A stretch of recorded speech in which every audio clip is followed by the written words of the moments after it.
Hey everybody, Ben here for the Bonehead podcast, and welcome to Blood Bowl 7's rosters Undead. We're going through every team available in Blood Bowl 2020, and we're looking at some of the most fun and competitive rosters for Blood Bowl 7's. Now we've got the Deathzone rules. So Deathzone changed a few things for Blood Bowl 7's. If you want a full breakdown of that, we've got a video that you can go and check that out. But what hasn't changed is the rosters are still 600k. They're still up to 4 positionals, and the game is still my favourite way of playing Blood Bowl 7's. So what we're going to do today is we're going to have a look at some of the most fun and some of what I think are the most powerful and competitive rosters out there for Blood Bowl 7's. Whether you're playing League or Tournament, this will cover it all. Anyway, let's have a look at Undead rosters.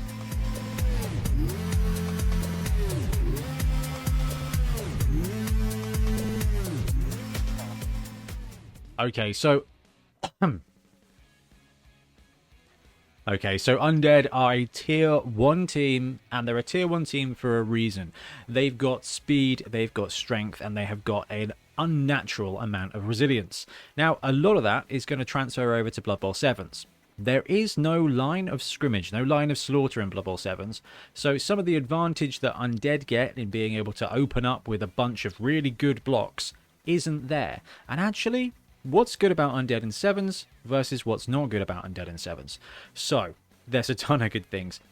We'll start at the top. Whites. So, the Undead Blitzers, Skeleton Champions, whatever you want to call them, Movement 6, Block, Edge 3+. They are fantastic players, and the fact they've got regeneration as well as a high armor value means that they are going to be sticking around. Now, regen in this roster is going to be really important. Blood Bowl 7's smaller roster allowance, smaller amount of players. If you've got a positional that even when they die, they come back on a 4+ or whatever, it's going to be really useful to keep that player in the game. So not only are the blitzers really good, they're also regenerating, which is a massive boon. Now, the ghouls don't regenerate, but they are just one of the star players of this roster. Movement 7, dodge, edge 3+. They are the fastest player, and ghouls are just really potent. If you've played against Undead in 11s and that Undead team tends to get and builds up 3 or 4 ghouls, it can be a real nightmare. Even though they're strength 3 and they have dodge, their armor is a little bit lower, but you have to put them down to try and take them out. Now, there's no regeneration on the ghouls, so they are a little bit vulnerable.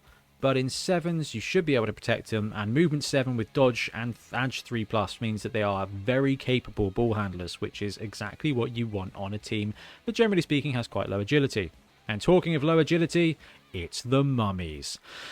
I've put these as a strength because they have got the strength to make it work. Strength 5, Mighty Blow +1, they are absolutely carnage if you can get them into combat. You've got 2 mummies potentially on this roster. That does cover the whole backfield. The downside is, and you'll experience this in Blood Bowl 11s as well, is that if your mummies are unsupported, if they are left on their own, they will get left behind, and that's potentially exacerbated ever so slightly in 7s. It's easy to avoid a mummy in 7s than it is in 11s. But if you can find a way to funnel your opponents into your mummies, your opponents aren't going to have very many players left. And again, that's a pretty big boon for Blood Bowl 7's. Now, the weaknesses, we've already kind of covered a couple of these. Vulnerable speed, vulnerable agility. And what I mean by that is the best speed you've got are those ghouls, but they are vulnerable. No combat skills to start with, and they do only have armor 8+. Yes, they've got dodge, and they are strength 3, so they are not the easiest things to put down. But if you start taking more hits, it is going to fall apart. And the best thing you've got are the blitzers. Now, the whites are great, so it's not that bad, but the ghouls are the fastest bits. Those 2 player types are the only players on this roster with Edge 3+. Everything else is 4+, basically, or worse. So when I say your speed and agility are vulnerable, your positionals are going to be the ones that can actually do the bowl bit of Blood Bowl. The rest of the roster has got blood sorted, no worries at all. And I've also put on there the fact that this roster comes with no sure hands. In the Blood Bowl 7's world, when it comes to building your roster, the rerolls are twice the price they normally are. And this roster tends to have quite expensive positionals, so buying that reroll is going to be challenging. And if you don't have sure hands, which is arguably one of the most useful skills, because picking up the ball is probably the only thing you really need to do to win this game, having a lack of that is going to stress any rerolls that you do have, and sometimes you're just going to be left open to the dice of chance. But that's the great thing about this game. Anyway, let's have a look at some rosters. Okay, so the top two strengths of this roster is the wights and the ghouls. So the opening build we've got for you is max skill reroll. And the reason it's called that is because we've maximized the skills that we can fit into our position allowance and still take a reroll. Now, given everything we just talked about when it comes to Undead, about being able to pick up the ball and actually, you know, do things, this roster is remarkably good. So 2 wights, 2 ghouls, and 3 Zombiltons will take you to 590, and you will have a reroll in that roster as well. So 2 block, 2 dodge, 3 muggles, and that reroll is going to give you a really good kind of mid-range build. You've got 2 fast-ish players, you've got 2 strong-ish players, and you've got 3 resilient, slow, bad linemen. Zombies will surprise you. So we're going to start at the bottom first. The reason I've called them Zombiltons is because you can choose zombies or skeletons. They are the same cost, and it will be down to you to decide what ratio you want in your roster. The advantage of zombies is they can take a punch, they've got higher armor. The advantage of skeletons is they are 1 square faster. Now, I would lean more towards the skeletons than the zombies, but actually it doesn't really matter too much in the end. I think skeletons are going to be better for you in 7s. It's going to help your team be a bit more mobile. And in this roster here, where you've got wights and ghouls, actually having those skeletons means that they're only 1 square slower than the wights and 2 squares slower than the ghouls. If you've got 3 zombies at movement 4, the rest, your team's going to separate, and then you're going to suffer defeat in detail, and that's not what you want. If you've got zombies in the backfield and they can't do anything, they're of no use to you, and you're playing in a bad situation when it comes to TVOP, essentially. If your opponent can just ignore a player, that player's TV is gone. And in 7s, where you've only got 600k, it's easier to have a significant deficit. So, the White Blitzers, you've got 2 of them on this roster, movement 6, edge 3+, block, good armor, and regeneration. Some skills you can take for them. Now, if you are 7s leaguing it, the same in like as per the Deathzone rulebook, it's going to be random primaries and random secondaries all the way. Okay, so it doesn't really matter what you want, because you're going to get what Nuffle gives you. However, in Constructive Blood Bowl, you get a bit more leniency to kind of tailor your roster to your taste. So, the White Blitzers, Tackle, Guard, Mighty Blow. We're going to come back to Leader in a second.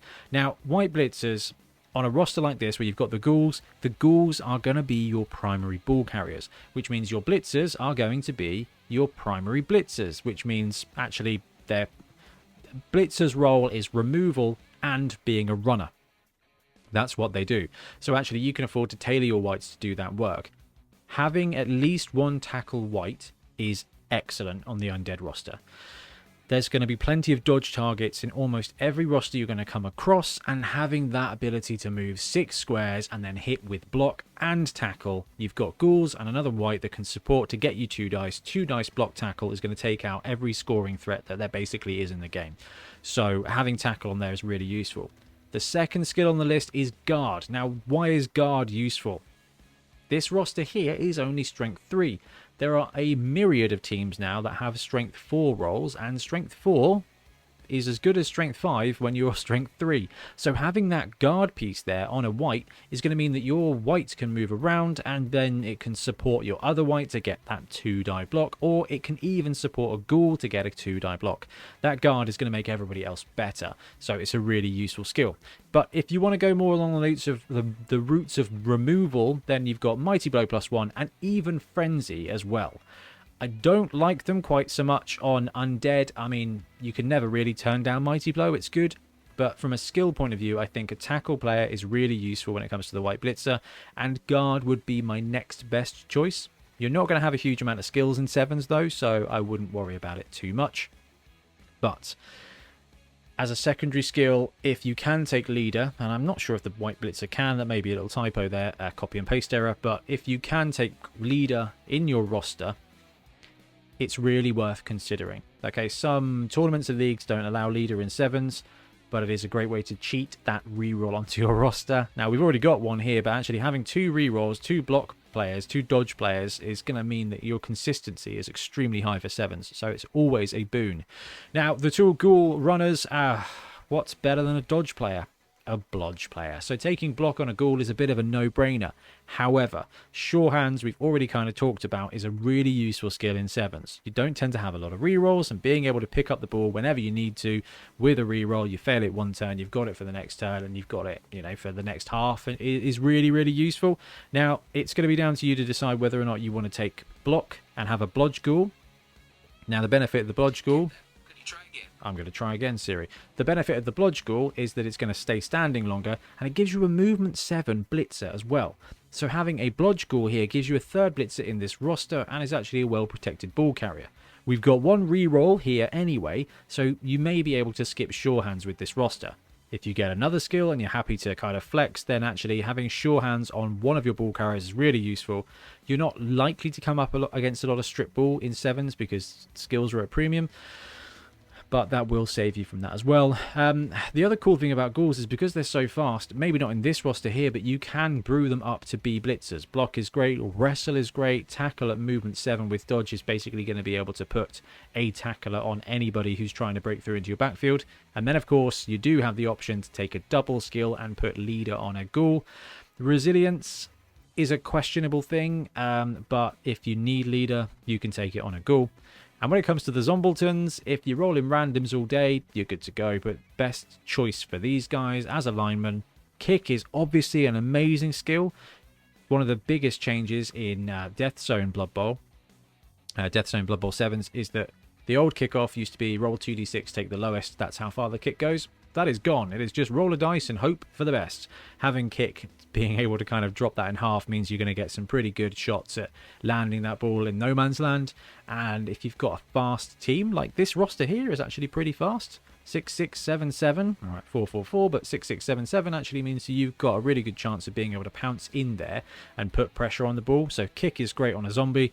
Block is never bad on any player, let alone a lineman. And building on that roster, you can flex it out a little bit, drop both those blitzers, and go max speed reroll. The only difference here is we've dropped both the whites and taken all 4 ghouls. So, the benefits, now your roster is made up of 4 movement 7 dodge pieces, edge 3+, strength 3, good all-rounders. The downside is that now your roster's got 4 armor 8 pieces, but they're strength 3 and they've got dodge. And everything I was just talking about when it comes to the skills for ghouls, actually being able to put block or wrestle on them, which makes them good blitzers as well, it really comes into its own in this roster, because you do have therefore that flexibility. If you've got 2 skills because you're tier 1, actually block ghoul, sure hands ghoul, ball carrier, you've got that flexibility, or you just chuck 2 block in there and then you've got 2 ghoul blitzers, 2 blodge blitzers, low armor, sure, but actually then you've got 4 movement 7 pieces who've got that 3++ into the open maneuverability and the speed to kind of capitalize on it. You're going to need to spend your skills on combat ability here, because running a roster like this without any block or out any wrestle is going to leave you really vulnerable, and you're going to be kind of left in the hands of the dice. But you do have 1 reroll, so you could in fact try and sneak that leader in there for a second reroll, but you're going to be working hard to get solid 2-die blocks, and you may have to burn rerolls for that cheeky 1 in 9 failure of both down skull. But what you get on the other hand is 4 movement 7 dodge pieces. It is a fast roster as far as Undead are concerned. It is a little bit more vulnerable than the last one, but if you want to score touchdowns and you've got an Undead team, this is probably a good roster for you. And just as an aside for this roster, it only comes in at 560. So you've got 7 players, a reroll, and then you've got 40k to play with. You've got kind of 2 angles to take at this point. You can take the extra Zombilton and have a bench. Okay, you've got 4 ghouls. They are slippery, but if they get caught, they are potentially going to be out. So you may be playing half 2 with only 6 players. Having that 4th zombie essentially is going to mean that you can maintain numbers at 7. Or you take 2 coaches and hope that every time you roll a 7 on the kickoff table, you win that free reroll. That can be, remember, 1 in 6 kickoffs is going to be brilliant coaching, and having those +2 coaches is going to be really beneficial for you. That might end up being a 40k reroll in some games. So it's up to you which way you go. I'm inclined to go for coaches, but consistency would be the 4th Zombil. Okay, now here we're kind of flexing even further and opening up quite a lot of choice, and you've got quite a lot of different play. So with these videos, I like to recommend one video that gives you a taste test of the team. I think the last one I said it was Orc Tapas. Here's your Undead Metze, okay? So you've got this mixed roster here. You've picked up a box of Undead. This is going to allow you to get it to the 7s pitch and get a good feel of what each of the players does. And generally speaking, what this roster will give you is flexibility. So the Undead mixed roster, 1 mummy, 2 whites, 1 ghoul, 4 Zombiltons. You've got 8 players on the roster here.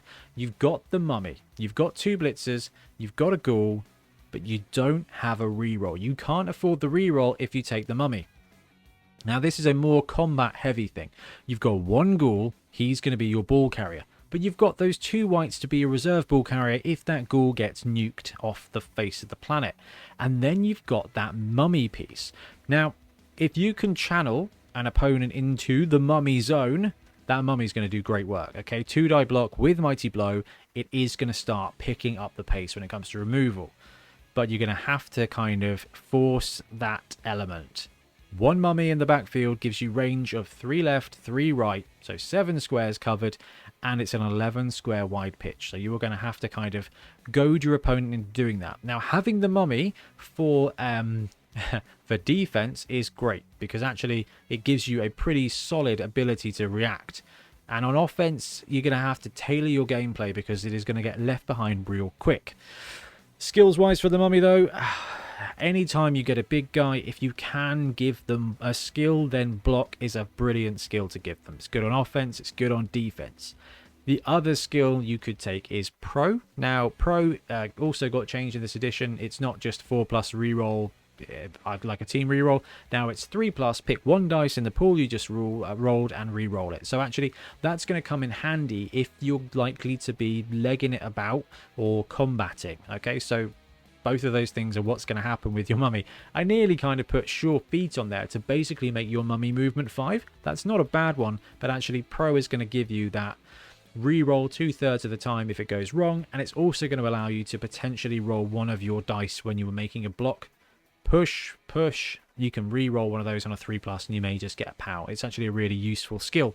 Now, guard is great when you're moving big guys around. If you don't want to blitz with the big guy, when it comes to the mummy, you may not have the movement to go for that blitz. It's going to save you a go for it.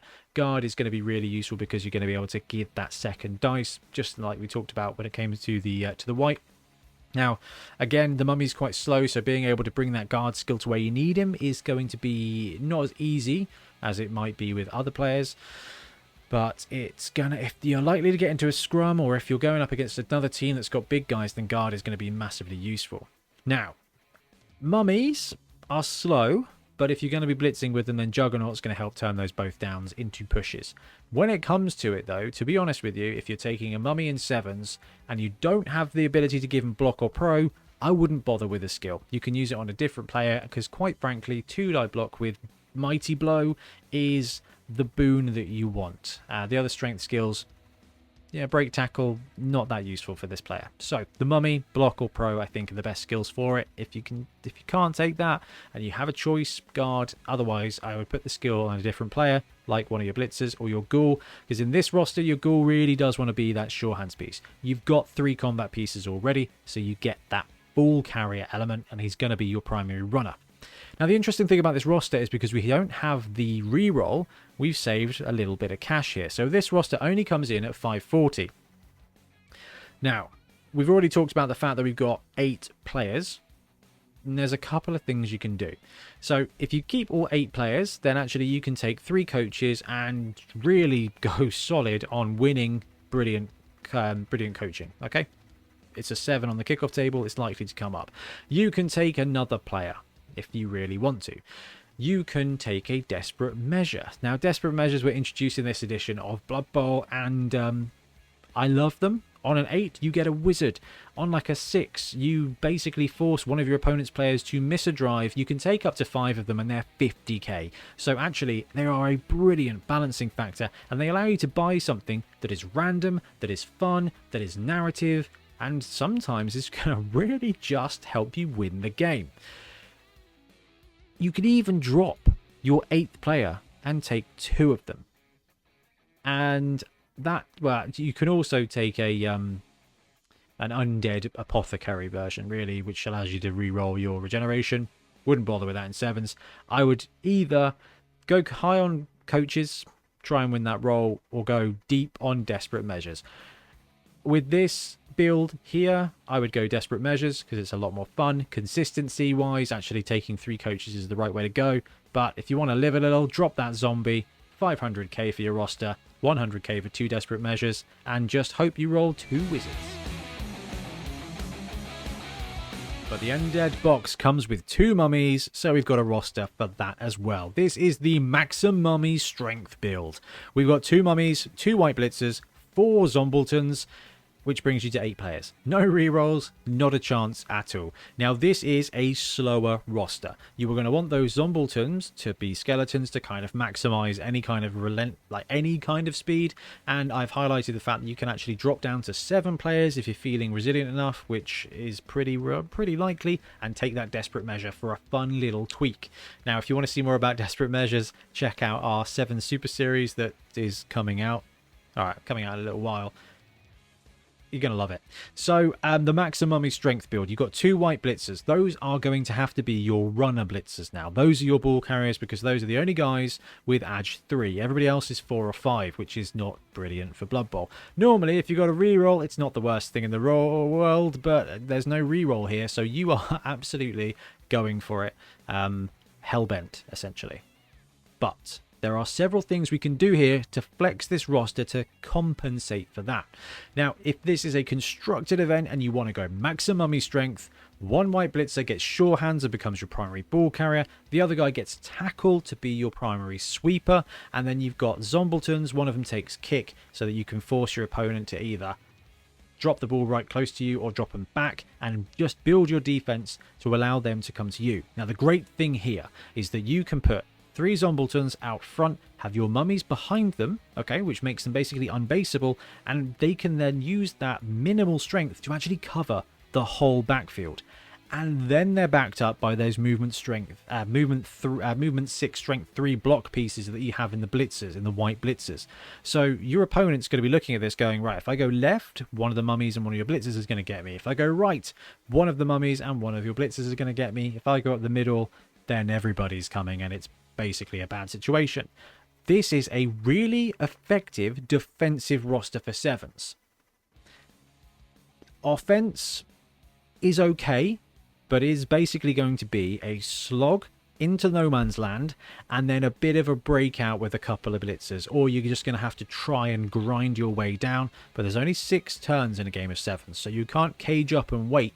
You will have to kind of push your way through.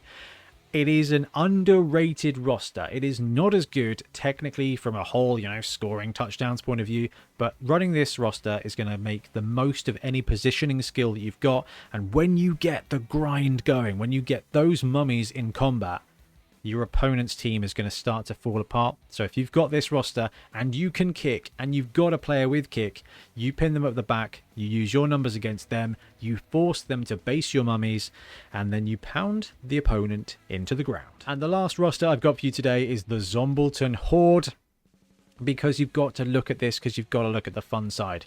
7 Zombiltons, 2 rerolls, which leaves you at 560k. At that point, you either take an 8th Zombilton or a coach. Now, one thing you can do with this roster is upgrade 1 zombie to, I think, a ghoul, or maybe I don't know, I think whites are a little bit too expensive for that. But you can upgrade one of these guys to a ghoul. So you've got basically 1 necromancer and a bunch of zombies. I think it's a really cool thing. And you've got 2 rerolls for extra consistency as well. Now you can see how the Zombilton Horde is basically at the far end of the rosters we've been looking at. You've started with 2-2 and a reroll. Now you've ended up here with 2 rerolls and no players. So it's a really interesting one. You could drop a reroll and take, at this point, I think 3 desperate measures, which is quite funny. I think if you want to run Zombilton Horde, you're doing it to prove a point.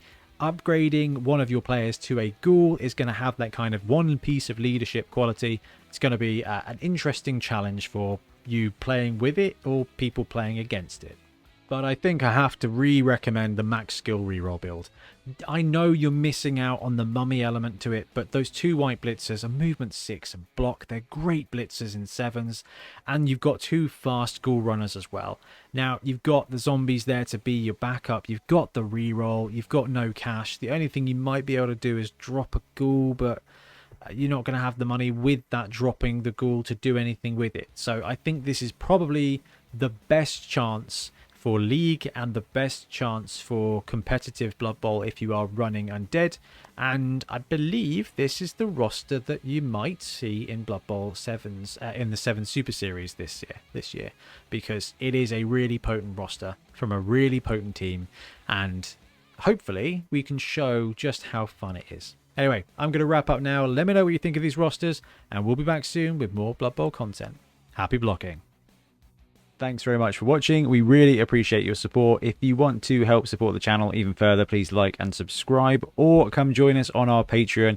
We have early access to content. We get loads of feedback from you guys, and we try and do competitions as much as we can. Or you can get yourself some Bonehead podcast merch on our Spreadshirt site. So if you want to support a team, especially for the Bonehead Championship, you can pick up a shirt, a mug, things like that. It all helps support the channel, and we really appreciate it. Anyway, links below. Thank you very much. Happy blocking.